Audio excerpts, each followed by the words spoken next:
ఏంటంటే అదే నరకం, అగ్ని గంధకములతో మండే గుండం. పాపాత్మలు పాతాళానికి వెళ్ళిపోతున్నారు. భక్తిహీనులను దేవుని మరచు జనులను పాతాళమునకు దిగిపోవుదురు. అక్కడ ఎలాగుంటుంది? అగ్ని ఆరదు, పురుగు చావదు. అయ్యో అయ్యో అయ్యో అని ఏడుపు, పళ్ళు కొరుగుట.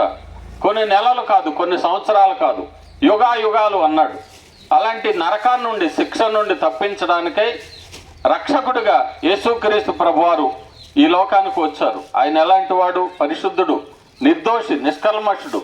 పాపులలో చేరక ప్రత్యేకంగా ఉన్న యేసుక్రీస్తు ప్రభువారు పాపులమైన మనలను ప్రేమించి మనల్ని రక్షించడానికి, నరకాన్ని నుండి విడిపించడానికి లోకానికి వచ్చి 33.5 సంవత్సరాలు జీవించారు. ఎన్నో అద్భుతాలు చేశారు, ఆశ్చర్యకార్యాలు చేశారు, రోగులను స్వస్థపరిచారు, చనిపోయిన వారిని సైతం మాట చేత లేపిన మహనీయుడు, మహోన్నతుడు యేసుక్రీస్తు ప్రభు. మరి ఎందుకు చనిపోయారంటే నీవు నేను చేసిన పాపాన్ని బట్టి ఆయన చనిపోవలసి వచ్చింది. యేసు చనిపోయి సమాధి చేయబడి తిరిగి 3వ దినాన్ని మృత్యుంజయుడై ఆయన లేచారు. ఆయనే జయశాలి.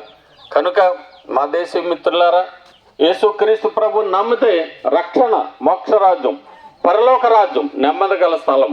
నమ్మకపోతే శిక్ష. మేము నమ్ముకున్నాం, మీరు కూడా నమ్ముకొని ధన్యులు కావాలని ప్రేమతో మీకు మనవి చేస్తున్నాం. దేవుడు మిమ్మలను మీ కుటుంబాలను దీవించును గాక. ఆమేన్. మేము కొన్ని మాటలు చెప్పాం, కానీ మా ప్రియులు కొన్ని విలువైన బైబిల్స్ ఇస్తున్నారు, ఉచితంగానే పత్రికలు ఇస్తున్నారు. చదవండి, సత్యాన్ని గ్రహించండి.